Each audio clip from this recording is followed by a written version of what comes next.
रायगड सम्राट अल्पावधीत लोकप्रिय ठरलेले रायगड सम्राट रयतेच्या सेवेसाठी सदैव पुढे। रायगड सम्राट राजकीय, सामाजिक, शैक्षणिक, शेतीविषयक अचूक बातम्यांसाठी रायगड सम्राट न्यूजला सबस्क्राइब करा। शुक्रवारी मुंबई गोवा महामार्गावरील वीर जवळील अपघातात महाडमधील चौघांचा दुर्दैवी मृत्यू झाला। ट्रामा केअर रुग्णालयात योग्य उपचार पद्धती न मिळाल्याने मृत्यू झाल्याचा ठपका या नागरिकांनी आरोग्य यंत्रणेवर लावलाय। याचाच निषेध नोंदवण्यासाठी आज दिनांक 7 जानेवारी रोजी महाडमध्ये हजारो नागरिकांनी वीरेश्वर मंदिर ते प्रांत कार्यालयापर्यंत मोर्चा काढत सरकारी आरोग्य यंत्रणेसंदर्भात निदर्शने केली। रायगड सम्राटसाठी महाड प्रतिनिधी आदित्य मोहिते।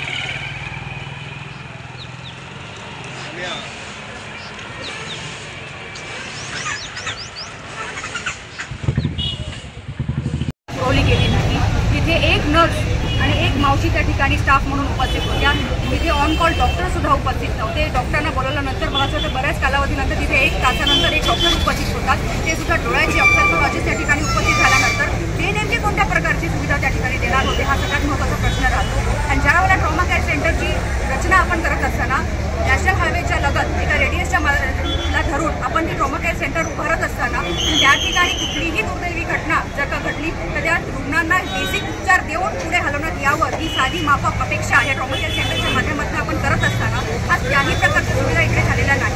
मला असं वाटतं इतक्या वर्षभरामध्ये आजही आज आम्ही इकडे निवेदन तहसीलदारांना देत असताना प्रामुख्याने ज्या गोष्टी जाणवल्या त्या म्हणजे ट्रॉमा केअर ज्या पद्धतीमध्ये असलं पाहिजे त्या सगळ्या गोष्टींची पूर्तता करत असताना इथे असणारे एक्सपर्ट डॉक्टर्सची टीम, त्याचबरोबर सगळे वेल इक्विप्ड असणाऱ्या सगळ्या मशिनरीज आणि त्याचबरोबर पुरेसा स्टाफ जो काही मंजूर आराखडा आत्ताच्या ज्या ट्रॉमा केअर सेंटरच्या माध्यमातून मंजूर झालेला आहे त्या सगळ्या गोष्टींची पूर्तता या माध्यमातून झाली पाहिजे। याच्यासाठी आज आम्ही सगळेजण इकडे उपस्थित आहोत आणि येत्या कालावधीमध्ये फक्त 1-2 नव्हे तर जो काही बेस ह्या ट्रॉमा केअर सेंटरला धरून आहे तो बेस ही संकल्पना पूर्ण व्हावी जेणेकरून इथे पुढील काळामध्ये अशा कुठल्याही पद्धतीचा त्रास नागरिकांना होणार नाही याची दक्षता शासनाच्या माध्यमातून घ्यावी यासाठी आम्ही इथे आलेलो आहोत। आणि 8 दिवसाचा कालावधी आम्ही या ठिकाणी देत असताना येत्या काळामध्ये कलेक्टर साहेबांची सुद्धा बैठक आणि भविष्य काळामध्ये मुख्यमंत्र्यांची सुद्धा बैठक ह्या चालू विषयासाठी निश्चितपणाने आमच्या या महाडकरांची मागणी राहणार आहे ही आवर्जून मी आपल्याला या माध्यमातून सांगते।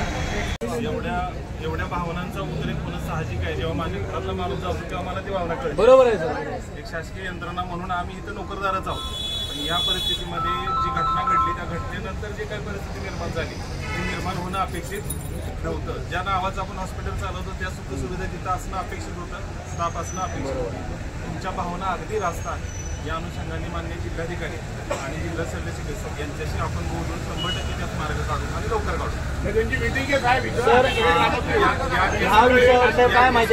या केसमध्ये पहिल्यांदा आपण मान्य जिल्हाधिकारी महोदयांना विनंती करू की जिल्हाधिकारी कार्यालयामध्ये बैठक घेण्यात यावी ज्या अनुषंगाने निर्णय होईल।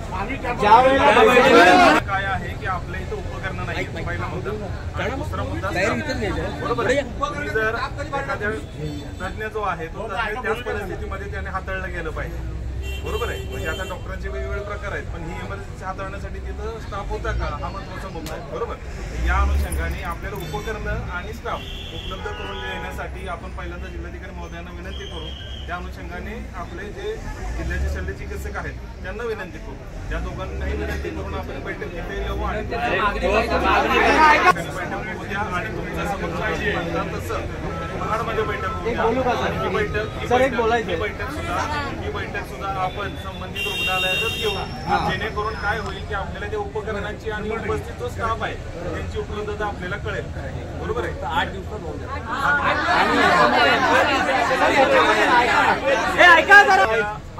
भावना अगदी या एका पेजवर बसलेल्या नसतील याची जाणीव मला आहे। 100% तुमच्यातले प्रतिनिधी तुम्हीच ठरवा। त्या अनुषंगाने पत्रही देतो आपण, तुमचे प्रतिनिधी आम्हाला कळवा। त्या अनुषंगाने त्या प्रतिनिधींच्या उपस्थितीत आणि शासकीय कर्मचारी अधिकाऱ्यांच्या उपस्थितीमध्ये प्रामुख्याने वैद्यकीय सुविधा देणारे जे अधिकारी आहेत त्यांच्या उपस्थितीमध्ये आपण ही बैठक घेऊ जेणेकरून या प्रश्नाला काहीतरी वाचा पडेल।